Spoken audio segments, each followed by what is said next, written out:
Fluid क्या होता है? Any matter, any state of matter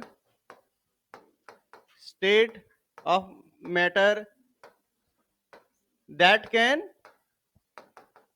flow under its own gravity. ठीक है, कोई भी मैटर का स्टेट हो जो अपने ग्रेविटी के कारण क्या होता है? फ्लो होने लगता है, उसको हम लोग क्या कहते हैं? फ्लूइड कहते हैं। ठीक है, या आप ऐसा कह सकते हो क्या? Any state of matter in which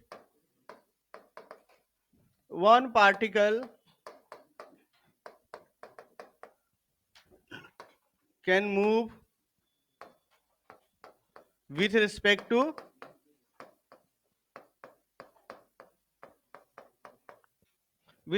to another particle without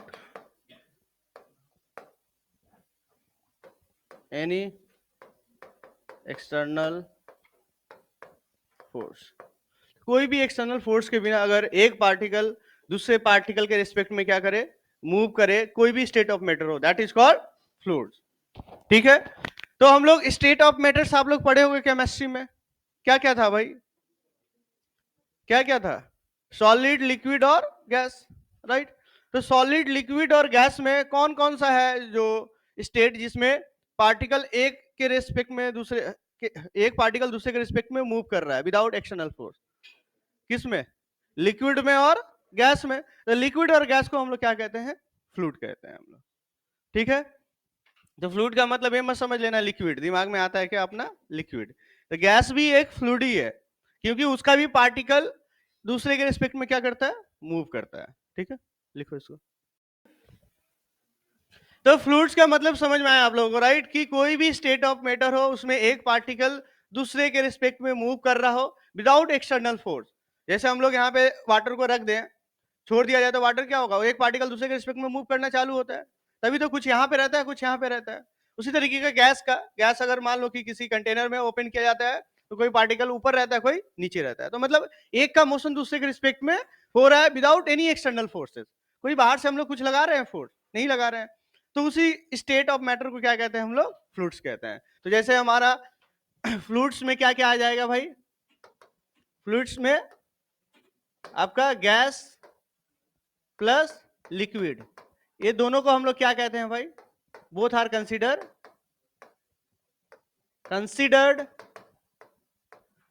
as fluid. ठीक है, गैस प्लस लिक्विड जो होता है उसको हम लोग क्या कंसिडर करते हैं भाई? फ्लूइड कंसिडर करते हैं। इसमें किसी को कोई दिक्कत नहीं होनी चाहिए। ठीक है, तब मैकेनिक्स का मतलब तो अपने को पहले से पता है। मैकेनिक्स का मतलब क्या? Study of force and its effect. ठीक है, ऑन अ बॉडी। तो हम लोग study of force on its effect किस पे कर रहे हैं? फ्लूइड पे कर रहे हैं। तो उसी को हम लोग क्या कहेंगे? Fluid mechanics. तो फ्लूइड मैकेनिक्स का मतलब कोई आपसे पूछे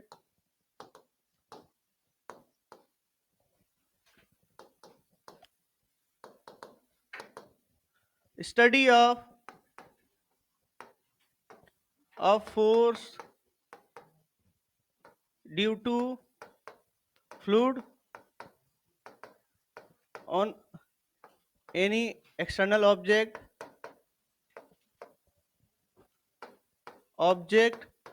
और study of force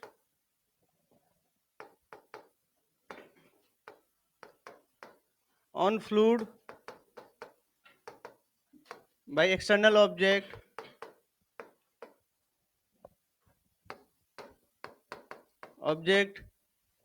is termed as fluid mechanics। ठीक है, इसको हम लोग क्या कहेंगे भाई? फ्लूइड मैकेनिक्स कहेंगे। जब हम लोग स्टडी करेंगे किसी भी एक्सटर्नल फोर्स का फ्लूइड पे कितना लग रहा है, और फ्लूइड का फोर्स किसी एक्सटर्नल ऑब्जेक्ट पे कितना लग रहा है, तो इसी स्टडी को हम लोग क्या कहेंगे? फ्लूइड मैकेनिक्स कहेंगे। तो देखते होगे आप लोग हाइड्रा वगैरह जो जेसीबी वगैरह में होता है, जेसीबी वगैरह जो काम करता है उसके अंदर सिलेंडर रहता है, सिलेंडर के अंदर क्या रहता है, फ्लूइड, गैस भरा हुआ रहता है, लिक्विड भरा हुआ रहता है, ठीक है। तो वो जो लिक्विड होता है huge amount of force create कर सकता है, वो हम लोग देखेंगे।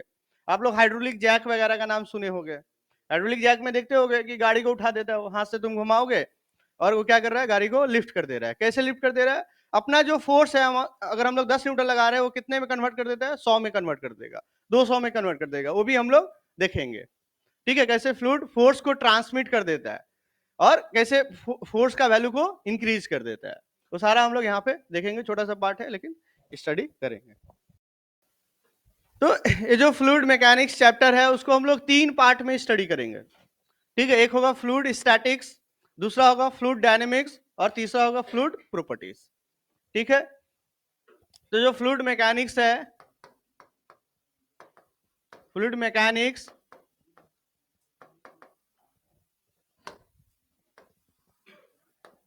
मैकेनिक्स को 3 पार्ट में स्टडी करेंगे हम लोग। पहला पार्ट होगा फ्लूइड स्टैटिक्स,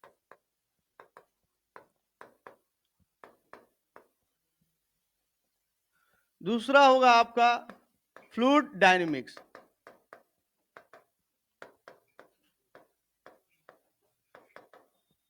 तीसरा होगा आपका fluid properties.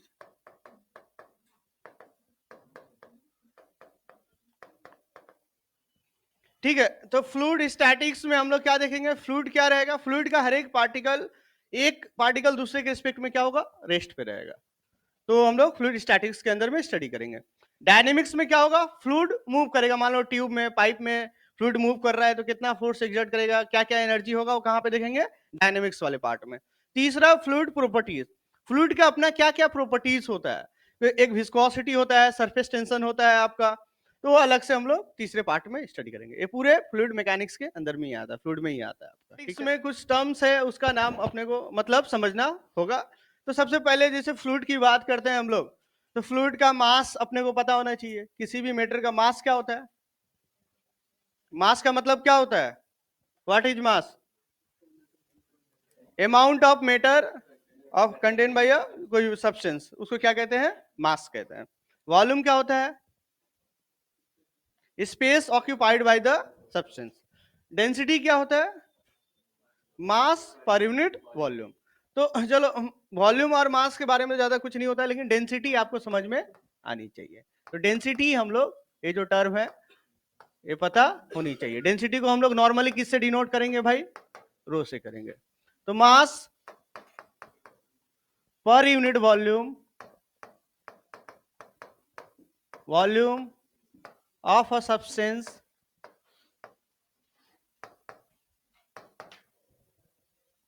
is termed as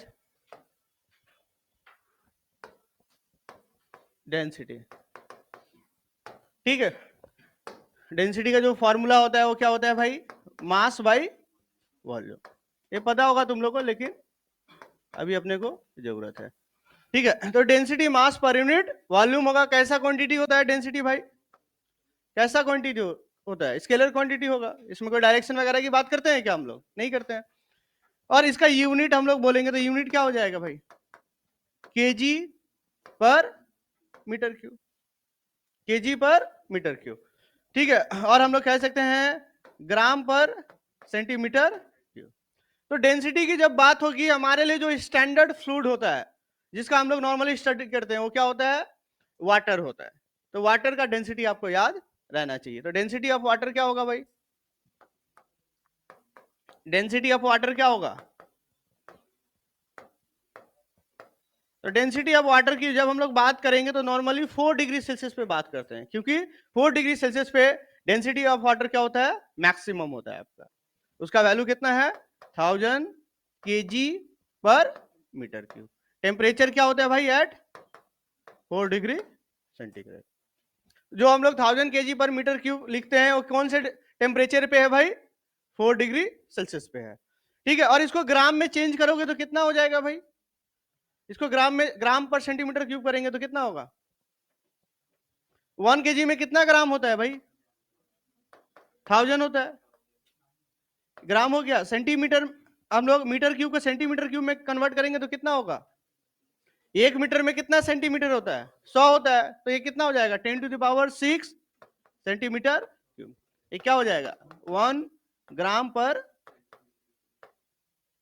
किसी कोई दिक्कत है भाई? तो इसको लिख लो। तो एयर का जो डेंसिटी होता है नॉर्मल एसटीपी पे, डेंसिटी ऑफ एयर लिख लेना यहां पे, density of air that is 1.18 kg पर मीटर क्यूब के आसपास होता है। ठीक है, 1.18 kg मीटर क्यूब के आसपास होता है। तो एयर क्या होता है? काफी हल्का होता है, इसलिए तो क्या होता है? ऊपर चला जा रहा है आपका।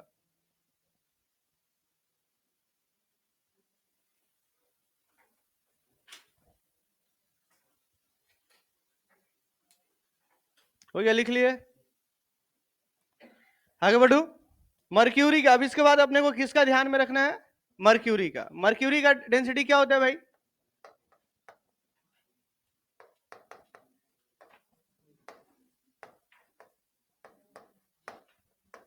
मर्क्यूरी का सिंबल क्या होता है भाई? Hg। तो मर्क्यूरी का जो डेंसिटी होता है 13600। ठीक है, ये क्या होता है? kg पर मीटर क्यूब। और इसको हम लोग अगर ग्राम में लिखेंगे तो कितना हो जाएगा भाई? 13.6 ग्राम पर सेंटीमीटर क्यूब। ये ध्यान में आपको रखना है। ठीक है, किसी को कोई दिक्कत है इसमें भाई? नहीं है। तो इसके बाद एक टर्म होता है आपका, क्या टर्म होता है? Specific gravity. नाम सुने हो? क्या होता है स्पेसिफिक ग्रेविटी? स्पेसिफिक ग्रेविटी और हम लोग कहते हैं relative density. Relative density.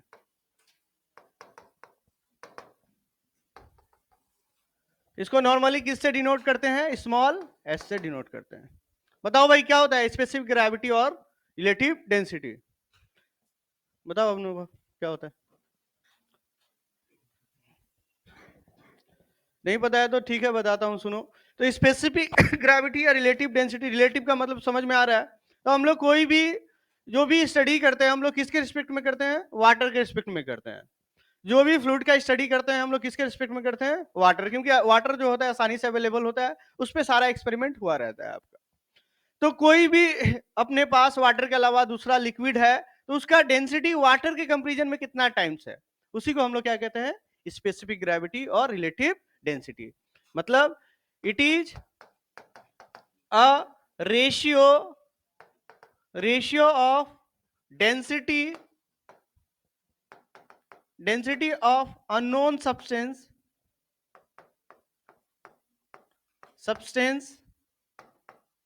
Unknown नहीं कहो, मतलब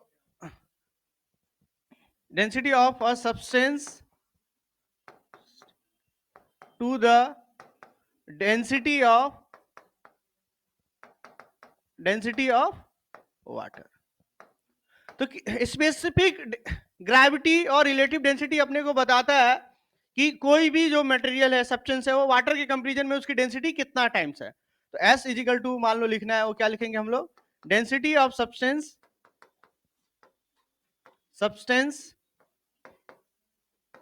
by density of water at कितने डिग्री सेल्सियस पे भाई? 4 डिग्री सेंटीग्रेड पे। तो डेंसिटी ऑफ अ सब्सटेंस हम लोग अगर लिखें rho of substance by rho of water, कितना हो जाता है भाई? 1000। तो किसी का स्पेसिफिक ग्रेविटी हम लोग देखें तो सब्सटेंस का क्या हो जाएगा? सब्सटेंस का डेंसिटी डिवाइड बाई वाटर का डेंसिटी कितना है भाई? 1000 है। तो अगर आपको स्पेसिफिक ग्रेविटी किसी सब्सटेंस का दिया रहता है तो उसका डेंसिटी निकाल सकते हैं कैसे? 1000 से मल्टीप्लाई करके। तो आप क्या लिख सकते हो? डेंसिटी ऑफ सब्सटेंस क्या होगा भाई? Specific gravity of the substance multiplied by 1000। ठीक है, तो हम लोग मर्क्यूरी का स्पेसिफिक ग्रेविटी की बात करेंगे, रिलेटिव ग्रेविटी की बात करेंगे। क्या होगा भाई? रिलेटिव डेंसिटी की बात करेंगे तो मर्क्यूरी का क्या होगा? एस ऑफ मर्क्यूरी कितना हो जाएगा? 13.6।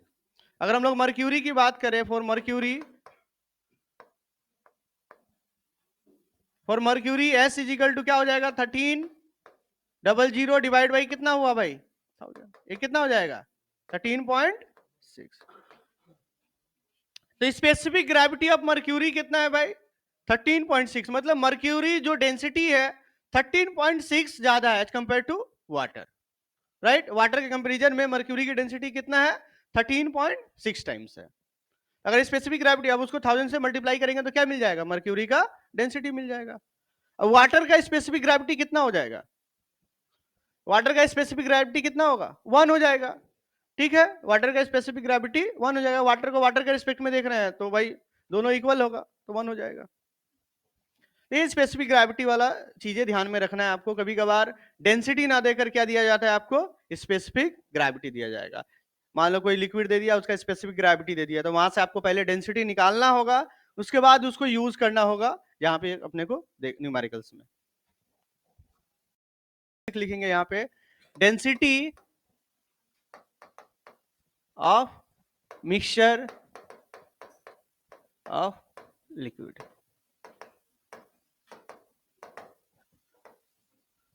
ठीक है, मान लो अपने पास क्या है भाई एक ट्यूब है, इसमें कोई भी लिक्विड फ्लूइड भरा हुआ है, ठीक है।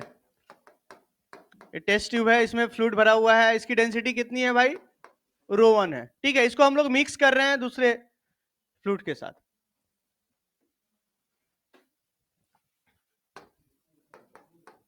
दोनों को साथ क्या कर रहे हैं भाई मिक्स कर रहे हैं। इसकी डेंसिटी क्या है भाई मान लो ρ2 है।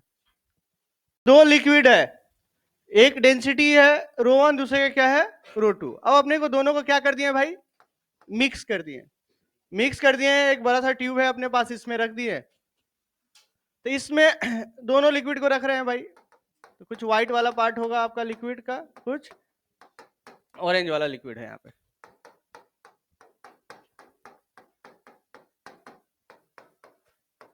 ये क्या हो गया भाई इसका डेंसिटी ऑफ क्या कहेंगे हम लोग मिक्सचर कहेंगे, राइट। इसका मास मान लो क्या है भाई m1, वॉल्यूम कितना है v1। इसका मान लो मास m2, वॉल्यूम क्या है v2।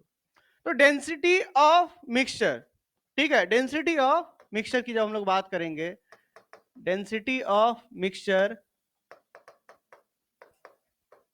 रो मिक्स, डेंसिटी का फॉर्मूला क्या होता है भाई, बेसिक फॉर्मूला डेंसिटी का क्या है मास पर यूनिट वॉल्यूम।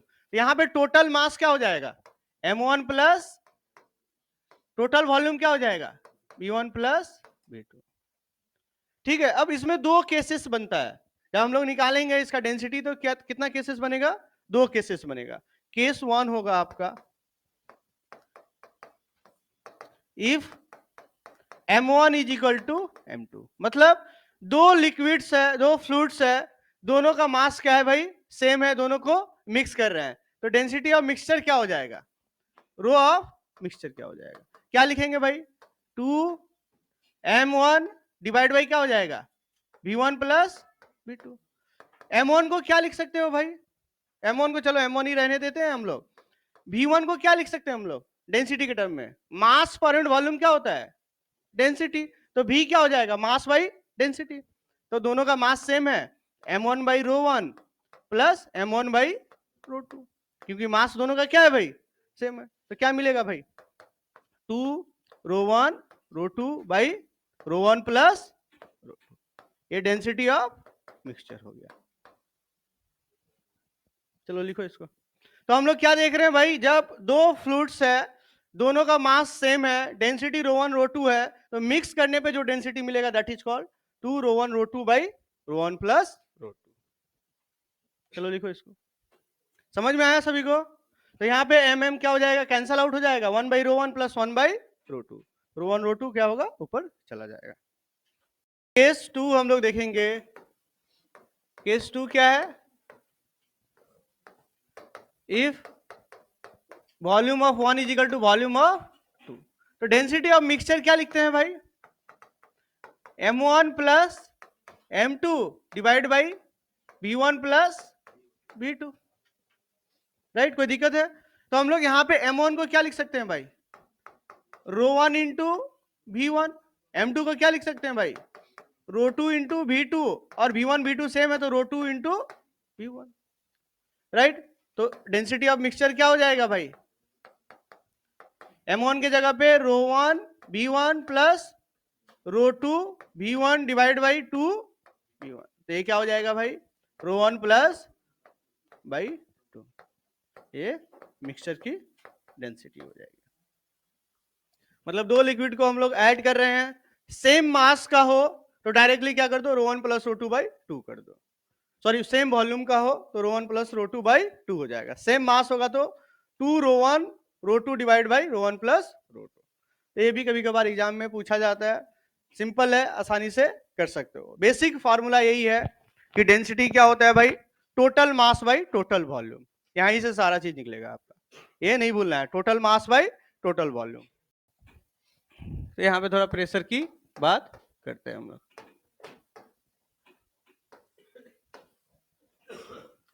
तो प्रेशर जो नॉर्मली होता है, force per unit area on a body is termed as pressure, ठीक है। तो हम लोग याद है कि स्ट्रेस पढ़े थे, स्ट्रेस क्या होता था, resisting force per unit area. तो प्रेशर और फोर्स में कुछ डिफरेंस होता है, ये भी फोर्स है वो भी फोर्स है, लेकिन यहाँ पे क्या है, external force per unit area है, वहां पे क्या होता था, इंटरनल जो रेजिस्टिव फोर्स होता था पर यूनिट एरिया, उसको स्ट्रेस कहते थे हम लोग, ये चीज को ध्यान में रखना है। प्रेशर हम लोग कहां से लेकर आते हैं, अप्लाइड एक्सटर्नल फोर्स के थ्रू, और आपका स्ट्रेस क्या होता है, इंटरनली कितना फोर्स डेवलप हो रहा है, रेजिस्टिव फोर्स कितना डेवलप हो रहा है, उसका पर यूनिट एरिया को हम लोग क्या कहते हैं, स्ट्रेस कहते हैं। तो pressure is the force per unit area, और हम लोग कहेंगे प्रेशर का formula force perpendicular to the area. हमेशा भाई जो प्रेशर जनरेट करता है वो कौन सा फोर्स जनरेट करता है, जो फोर्स परपेंडिकुलर टू एरिया हो, ऐसा नहीं कि सारा फोर्स जनरेट करेगा प्रेशर। जैसे हम लोग इस केस में देखेंगे, मान लो एक बॉडी है, ठीक है, एक क्यूबिकल बॉडी बनाते हैं हम लोग, यहाँ पे फोर्स F अप्लाई कर रहे हैं सरफेस पे, और ये क्या है, एरिया। तो बताओ इस सरफेस पे प्रेशर कितना होगा, इसका एरिया मान लो ए है, कितना होगा प्रेशर, इस पे प्रेशर कितना हो जाएगा, जीरो हो जाएगा। क्यों, क्योंकि परपेंडिकुलर फोर्स परपेंडिकुलर क्या है, जीरो। तो हम लोग हमेशा जो देखते हैं वो कौन सा देखते हैं भाई, परपेंडिकुलर टू एरिया कितना फोर्स है। मान लो ये एक एरिया है, यहाँ पे फोर्स लगाया जा रहा है, ए एफ लगा दिए, ठीक है, एफ। प्रेशर यहाँ पे कौन डेवलप करेगा भाई, प्रेशर कौन सा डेवलप करेगा, एफ कॉस थीटा। इस एरिया के परपेंडिकुलर कौन सा फोर्स है, एफ कॉस थीटा। तो हम लोग क्या लिखेंगे भाई, प्रेशर यहाँ पे F cos theta upon A, perpendicular component upon A. या तो area perpendicular to the force होना चाहिए, या force perpendicular to the area होना चाहिए। या तो हम लोग को एरिया को कन्वर्ट कर देना था परपेंडिकुलर, उस केस में ए अपॉन कॉस थीटा हो जाता है, एरिया का जो वेक्टर है वो चेंज होकर क्या होता है, ए कॉस थीटा। या तो फोर्स को परपेंडिकुलर टू द एरिया कर देना है, राइट। तो pressure force perpendicular to area हो या फोर्स जो हो एरिया के परपेंडिकुलर हो, ये दोनों एक दूसरे के क्या होनी चाहिए भाई, परपेंडिकुलर होनी चाहिए, तभी हम लोग कहेंगे कि प्रेशर लग रहा है बॉडी पे। कि डेंसिटी ऑफ मिक्सचर देखा, उसके बाद प्रेशर जो होता है क्या होता है, force per unit area. Unit क्या होता है प्रेशर का, यूनिट हम लोग अगर एसआई यूनिट की बात करेंगे तो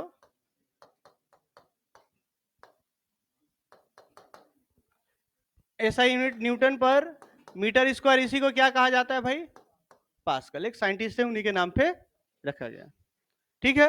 और डिफरेंट टाइप का यूनिट होता है आपका, ठीक है। जैसे आपका हाइट के टर्म में unit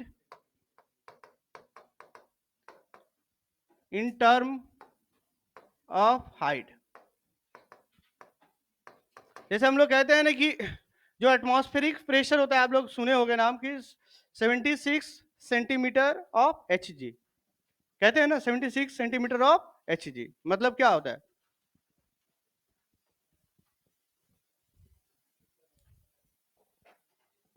seventy six centimetre of Hg या 760 mm ऑफ Hg, इसका मतलब क्या होता है? हाँ, नहीं पता? उतना प्रेशर लग रहा है तो उसका मतलब क्या होता है? मतलब कि अगर प्रेशर आपका जो है इक्विवेलेंट टू मर्क्यूरी का जो हाइट है 76 सेंटीमीटर जो है उसके इक्विवेलेंट है। एक्चुअल में प्रेशर क्या होता है? रो जी एच होता है। मतलब रो जी को मल्टीप्लाई कर दोगे उस एच से तो क्या मिल जाएगा अपने को? फिक्स्ड प्रेशर कितना लग रहा है। वो हाइट, अब कॉलम क्या बता रहा है अपने को? मर्क्यूरी का उतना हाइट अपने को एटमॉस्फेरिक प्रेशर बता रहा है। कि मान लो कि अगर किसी, हम लोग पढ़ेंगे बैरोमीटर करके होता है, बैरोमीटर का नाम सुने होंगे, एटमॉस्फेरिक प्रेशर को मेजर, ट्यूब होता है। तो क्या होता है, उस ट्यूब को एक कंटेनर में डाला जाता है, ठीक है? एक मान लो एक छोटा सा ट्यूब है आपका, कंटेनर में डाले तो फ्लूइड क्या होगा भाई? थोड़ा कुछ ऊपर आएगा। कितना ऊपर आता है भाई? 76 सेंटीमीटर आता है। ये कौन सा फ्लूइड है? मर्क्यूरी है। तो ये किसके वजह से आ रहा है? यहाँ पे जो साइड में प्रेशर लग रहा है उसके वजह से फ्लूइड ऊपर जा रहा है। ये फ्लूइड कब तक ऊपर जाता रहेगा? हम लोग पढ़ेंगे कि जब तक कि एक लेवल पे प्रेशर सेम ना हो जाए। मतलब ये जो हाइट है ये अपने को किसके बराबर होगा? ये जो मर्क्यूरी का जो एटमॉस्फेरिक प्रेशर है उसके बराबर हो जाएगा। तो पहले जो प्रेशर मेजरमेंट के लिए यूज होता था, किसका यूज होता था? मर्क्यूरी का यूज होता था। इसी की जगह अगर वाटर का यूज करोगे आप तो वो जो हाइट होगा वो 10 मीटर का हाइट होगा। इसलिए वाटर का यूज प्रेशर मेजरमेंट करने के लिए नहीं किया जाता है। क्यों? क्योंकि अगर वाटर में देखेंगे हाइट कितना होगा एटमॉस्फेरिक प्रेशर के बराबर? 10 मीटर का। 10 मीटर का ट्यूब बहुत बड़ा हो जाएगा, इसलिए मर्क्यूरी का जो डेंसर ज्यादा होता है। तो हम लोग सब मेजरमेंट देखेंगे। तो इन टर्म्स ऑफ हाइट भी देखते हैं हम लोग, जैसे mm of Hg, centimetre of Hg, मतलब किसका हाइट है? ये मर्क्यूरी का हाइट है, राइट? और आपको क्या कह दे? Centimetre of water. अगर कुछ भी दिया रहे आपको, h centimetre of water, h1, h2 centimetre of h1 centimetre of Hg, h2 centimetre of water दिया रहा है, उसका मतलब एक्चुअल जो प्रेशर होगा density of mercury into g into h. यहाँ पे क्या होगा? Density of water into g into h. तो ये सब हम लोग देखेंगे। बस अभी आप लोग एक समझ लो कि ऐसा आगे आ सकता है। ठीक है, ठीक है, आ सकता है आपको। तो आप लोग को एक्चुअल में जो मिलता था पहले, जो डेटा मिलता था वो मिलता था कि भाई यहाँ पे प्रेशर कितना है? तो 76 सेंटीमीटर ऑफ Hg है। मतलब Hg का कॉलम कितना होगा? अब उसके बाद आप मल्टीप्लाई करके निकालो कितना प्रेशर आएगा। जैसे हम लोग लास्ट न्यूमेरिकल्स में देखे थे, याद है ना? 2 सेंटीमीटर ऑफ मर्क्यूरी दिया हुआ था।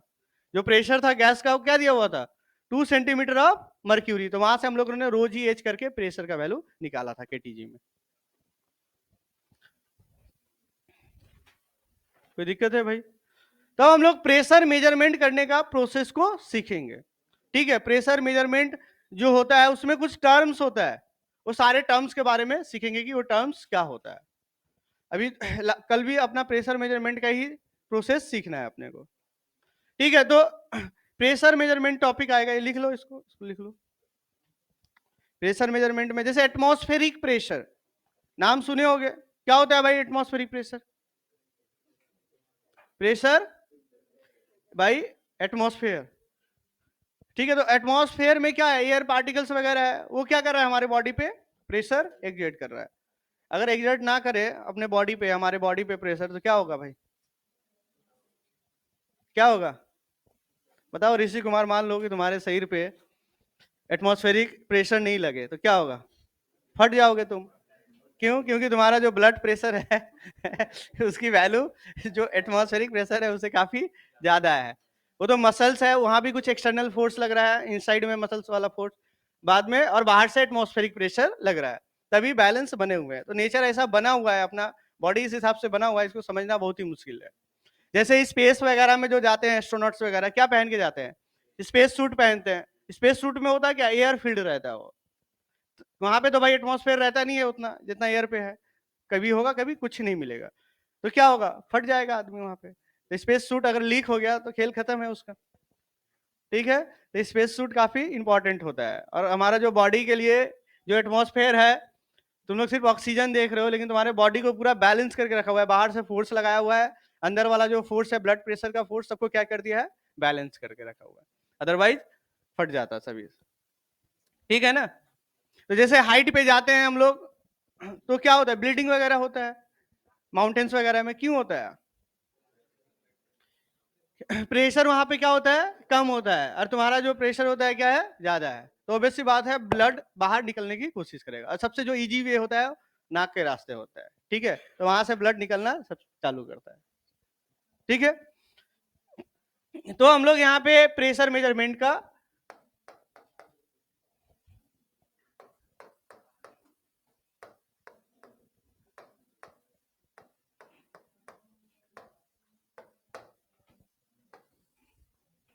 ठीक है, प्रेशर मेजरमेंट। तो प्रेशर मेजरमेंट में हम लोग कुछ टर्म का नाम सुनेंगे, जैसे एक होगा atmospheric pressure,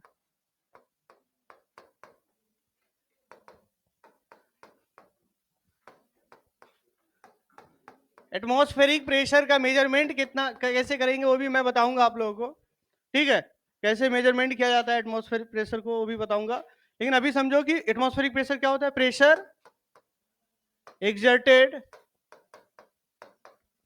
by atmosphere on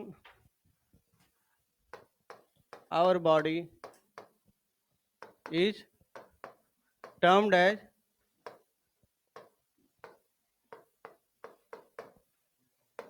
pressure.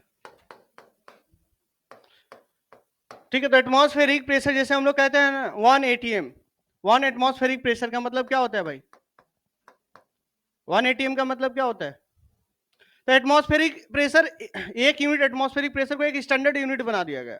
क्यों बना दिया गया, क्योंकि मिनिमम हम लोग देख रहे हैं कि हमारी बॉडी पे इतना लग रहा है, right.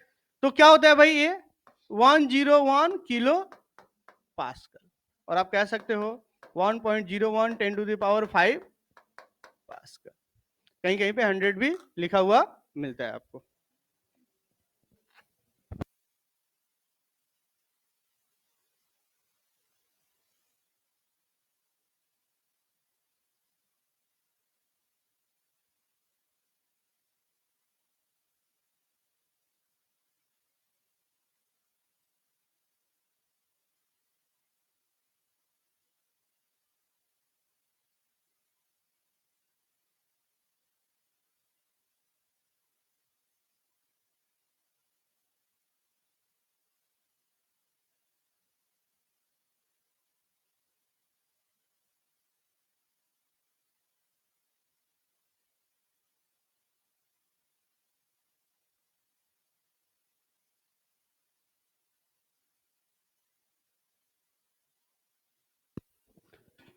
Ten to the power 5 pascal, ठीक है।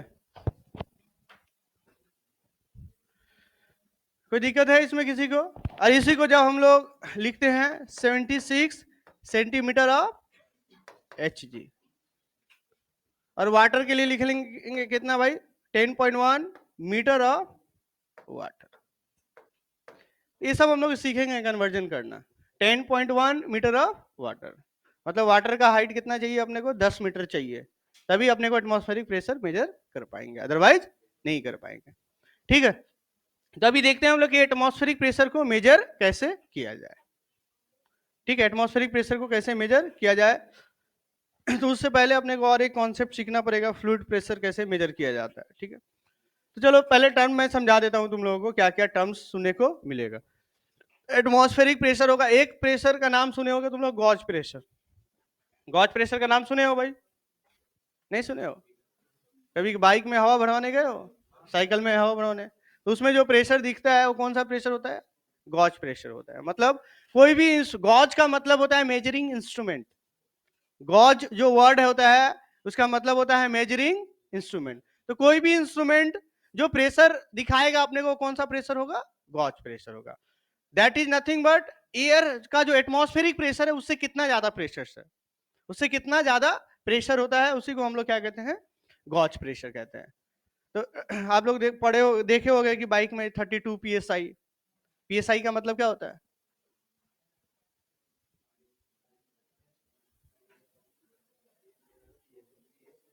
PSI, PSI नहीं पता है? तो तुम लोग क्या रीडिंग करते हो, देखते हो तो ऐसे ही भर के आ जाते हो? कभी थोड़ा सा दिमाग नहीं लगाए हो? हाँ, फ्री में भरवाते हो? तो फ्री में ही भरवाते हो तो रीडिंग करने के लिए थोड़ी पैसा लगता है, वो भी तो फ्री में ही होता है। तो देख के आना PSI का मतलब क्या होता है, ठीक है? फुट हाँ, वो नहीं बता पाएगा, ठीक है? हाँ, जाकर देखना, ठीक है? तो हम लोग क्या देख रहे हैं भाई? अब पता करो तुम कैसे पता, मैंने तो बता दिया PSI होता है, अब PSI के बारे में तुमको पता करना है कि क्या होता है, ठीक है? चलो हो गया, इधर देखो क्या बोल रहे हो। हाँ, तो अब हम लोग, जैसे मैं बोलूंगा गॉज प्रेशर, ठीक है? Gauge pressure, P gauge. अरे भाई किसी को, जो गॉज प्रेशर क्या होगा आपका, कोई भी इंस्ट्रूमेंट, गॉज का मतलब क्या होता है भाई? Measuring instrument, instrument. इंजीनियरिंग में गॉज का मतलब क्या होता है? Measuring instrument. ये मेडिकल में गॉज का मतलब अलग होता है, ठीक है? गॉज का मतलब मेडिकल में कोई पट्टी सा होता है छोटा सा व्हाइट कलर का, ठीक है? यहाँ पे गॉज का मतलब क्या है? मेजरिंग इंस्ट्रूमेंट, ठीक है? तो गॉज प्रेशर मतलब जो भी इंस्ट्रूमेंट प्रेशर को मेजर करता है उसको क्या कहेंगे? गॉज प्रेशर, जो रीडिंग अपने को दिखेगा। तो pressure measured by an instrument.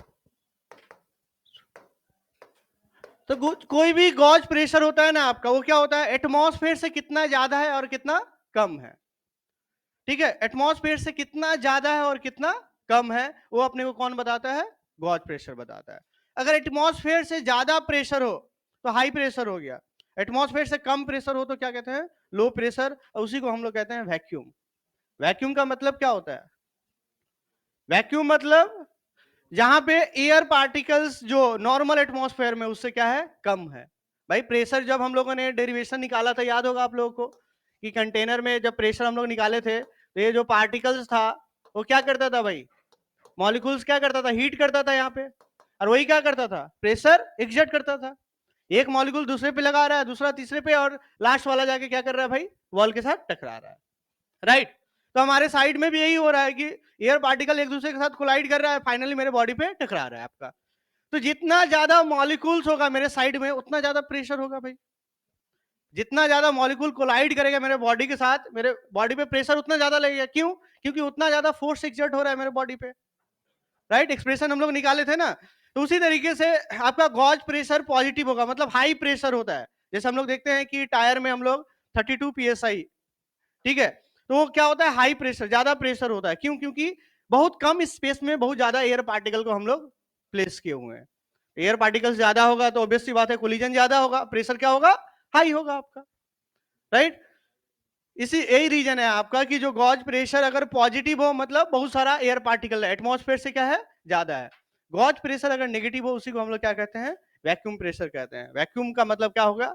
Number of air particles is lesser than the as compare to the atmosphere. Atmosphere से कम अगर कहीं पे एयर पार्टिकल होगा तो एयर पार्टिकल क्या होता है? एटमॉस्फेयर से उस स्पेस में घुसने की कोशिश करता है, इसलिए वो क्या कर लेता है? कोई भी चीज को शक कर लेता है, ठीक है? मान लो कि अगर हम लोग बलून को क्या करते हैं, हम लोग बलून को अगर मान लो हवा भरा जाता है तो उसको छोड़ा जाता है तो क्या होता है? सारा एयर बाहर निकल जाता है, क्योंकि बलून के अंदर में प्रेशर ज्यादा, एयर पार्टिकल ज्यादा है, एटमॉस्फेयर में क्या है? कम है आपका। अगर हम लोग कभी कभार देखोगे कि कहीं पे जैसे वैक्यूम क्लीनर वगैरह होता है, वैक्यूम क्लीनर में होता क्या है? वैक्यूम क्लीनर के अंदर में जो एक स्पेस होता है, एक टैंक होता है, वहां पे कोई भी पार्टिकल नहीं होता है। मोटर के थ्रू वहां के अंदर का जो भी एयर पार्टिकल होता है उसको क्या कर दिया जाता है? बाहर निकाल दिया जाता है। तो अब जो पाइप होता है आपका, मान लो ये टैंक है, टैंक में के अंदर कुछ नहीं है, यहाँ पे पाइप है, और यहाँ पे क्या है भाई? आपका एयर पार्टिकल्स है। एयर पार्टिकल्स का प्रेशर यहाँ पे हाई है और यहाँ पे प्रेशर क्या एकदम लो है, तो क्या होगा? एयर पार्टिकल फट से इसके अंदर आ जाएगा, क्योंकि हाई प्रेशर से लो प्रेशर में वो खुद ही चला आएगा, उसको कोई एक्सटर्नल फोर्स की जरूरत नहीं पड़ेगी। एयर पार्टिकल एक दूसरे को फोर्स लगाएगा और यहाँ पे पहुंच जाएगा, क्योंकि इधर से कोई भी रेजिस्टेंस नहीं है आपका। समझ में आया? तो वैक्यूम का मतलब ये होता है कि नंबर ऑफ एयर पार्टिकल्स किसी स्पेस में as compare to the atmosphere क्या होता है, कम होता है, राइट। तो गॉज प्रेशर क्या हो सकता है आपका, पॉजिटिव भी हो सकता है, नेगेटिव भी हो सकता है। अगर पॉजिटिव गॉज प्रेशर है, पॉजिटिव गॉज प्रेशर, और हम लोग नेगेटिव गॉज प्रेशर की बात करेंगे,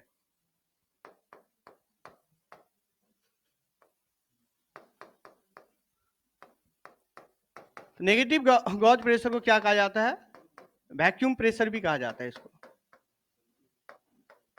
ठीक है, ये जो वैक्यूम वर्ड होता है नेगेटिव गॉज प्रेशर के लिए होता है, और पॉजिटिव के लिए जो नॉर्मल हम लोग यूज करते हैं, जो भी प्रेशर हम लोग देखते हैं नॉर्मली जो एयर से ऊपर होता है वो क्या होता है, पॉजिटिव गॉज प्रेशर होता है।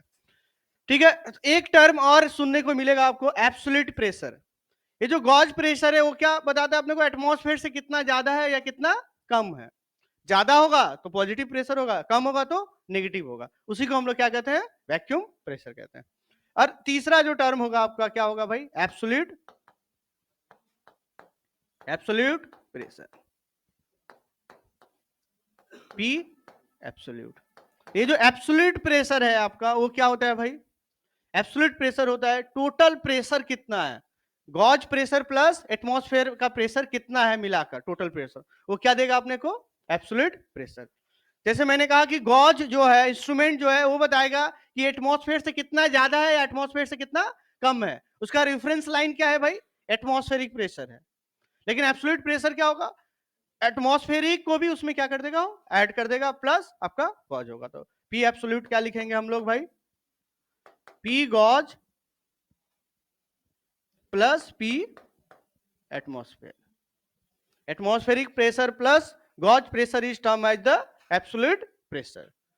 तो एग्जाम में आपको बोला जाएगा कि कौन सा प्रेशर के साथ आपको डील करना है, एटमॉस्फेरिक प्रेशर के साथ डील करना है या गॉज प्रेशर के साथ डील करना है, ये आपको पता होना चाहिए। तो जो भी इंस्ट्रूमेंट से प्रेशर मेजर करेंगे हम लोग, all those pressure will be a gauge pressure. और एब्सोल्यूट प्रेशर में हम लोग क्या कर देंगे, वहां पे एटमॉस्फेरिक प्रेशर को ऐड कर देंगे, तो अपने को क्या मिल जाएगा, एब्सोल्यूट प्रेशर। आया समझ में, नहीं समझ में? मतलब मैं बोला हूं कि कोई भी जो गॉज है इंस्ट्रूमेंट है वो बताएगा एटमॉस्फेयर से कितना ज्यादा है या कितना कम है, राइट। एब्सोल्यूट मतलब नेट प्रेशर वहां पे क्या है, नेट प्रेशर क्या होगा, एटमॉस्फेयर भी तो है वहां पे, एटमॉस्फेयर को क्या करेंगे, ऐड कर देंगे बस। ठीक है, गॉज के साथ एटमॉस्फेयर को ऐड कर देंगे, तो एब्सोल्यूट जो टोटल प्रेशर है वो क्या है। गॉज प्रेशर एक रिलेटिव प्रेशर है as compare to the atmosphere, atmosphere से कितना ऊपर है, एटमॉस्फेयर से कितना नीचे है। एब्सोल्यूट प्रेशर जीरो से मेजर करते हैं, जीरो के कंपेरिजन में कितना है। आया समझ में? तो जो वैक्यूम का मतलब ये नहीं कि वहां पे नेगेटिव मतलब कोई भी एयर पार्टिकल नहीं है, वैक्यूम का मतलब एयर पार्टिकल है but that is lesser than the as compare to atmosphere. Vacuum का मतलब जो स्पेस है वैक्यूम है, वो एयर जो एटमॉस्फेरिक प्रेशर है उससे कम है, इसलिए उसको वैक्यूम कह रहे हैं, क्योंकि एयर एटमॉस्फेयर का जो भी पार्टिकल है वहां पे जा सकता है।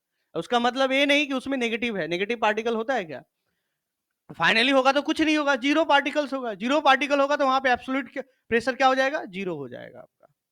ठीक है, तो अभी मैं इसका लाइन डायग्राम बनाकर समझाता हूं तो और क्लियर होगा आपका। ठीक है, तो अब यहाँ पे हम लोग डायग्राम के थ्रू इस चीज को समझते हैं। ठीक है, डायग्राम के थ्रू इस चीज को समझने की कोशिश करते हैं।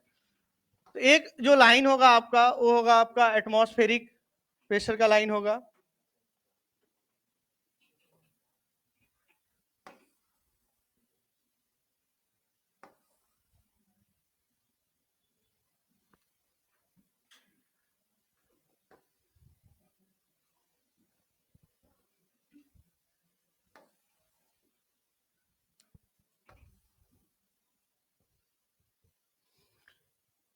ठीक है। तो मान लो हम लोग एक रेफरेंस लाइन दे दिए, कौन सा रेफरेंस लाइन दे दिए, एटमॉस्फेरिक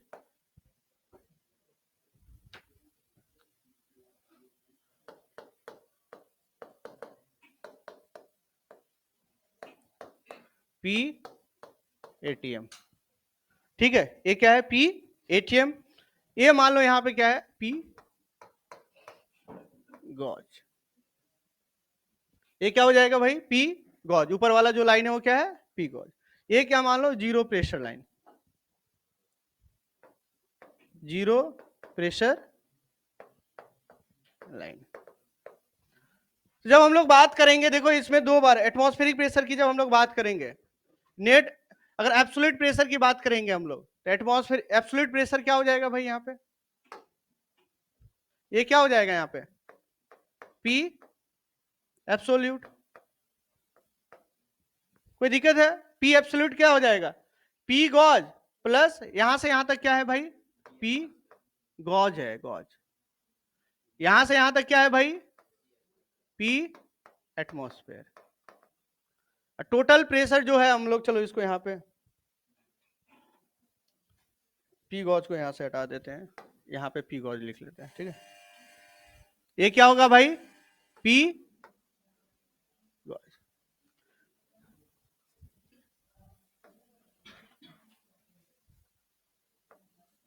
ठीक है। P atmosphere plus P gauge क्या हो जाएगा, P एब्सोल्यूट।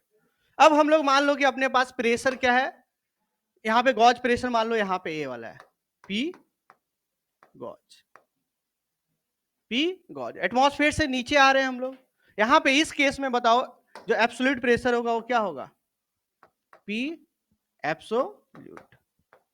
क्यों, P एटमॉस्फेयर कितना है, P एटमॉस्फेयर इतना है, गॉज प्रेशर इतना, नीचे आ गए तो कितना होगा एब्सोल्यूट प्रेशर भाई, P atmosphere minus P gauge. ये दो पार्ट में इस चीज को स्टडी आपको करना है। समझ में आया भाई कि एटमॉस्फेयर से नीचे आएंगे तो गॉज क्या होगा, नेगेटिव होगा, प्लस एब्सोल्यूट हम लोग कर रहे हैं तो, अगर सॉरी एटमॉस्फेयर कर रहे हैं तो एब्सोल्यूट कितना मिलेगा, बस इतना ही मिलेगा भाई, एब्सोल्यूट प्रेशर क्या होगा, इतना होगा आपका। तो समझ में आया क्या बोला जा रहा है कि एटमॉस्फेयर से नीचे आपका प्रेशर है गॉज प्रेशर, तो एब्सोल्यूट प्रेशर उसमें कितना होगा, जितना एयर पार्टिकल्स इतने का बचेगा वही होगा आपका, राइट। और यहाँ पे देख रहे हैं दोनों पॉजिटिव है तो डायरेक्ट यहाँ पे क्या हो गया भाई, इस दोनों लाइन को क्या कर दे रहे हैं, ऐड कर दे रहे हैं, दोनों इसको और इसको क्या कर दिए भाई, सब्ट्रैक्ट कर दिए। आया समझ में, P एब्सोल्यूट यहाँ पे क्या हो गया, P ATM minus P gauge, यहाँ पे P एब्सोल्यूट क्या हो गया, P ATM plus P gauge. तो ये आपको समझना है कि अगर एटमॉस्फेरिक प्रेशर से कम है वहां पे प्रेशर, दैट मींस जो एब्सोल्यूट प्रेशर होगा वो क्या होगा भाई, एटमॉस्फेयर से जितना कम है उसको क्या कर देना है, माइनस कर देना।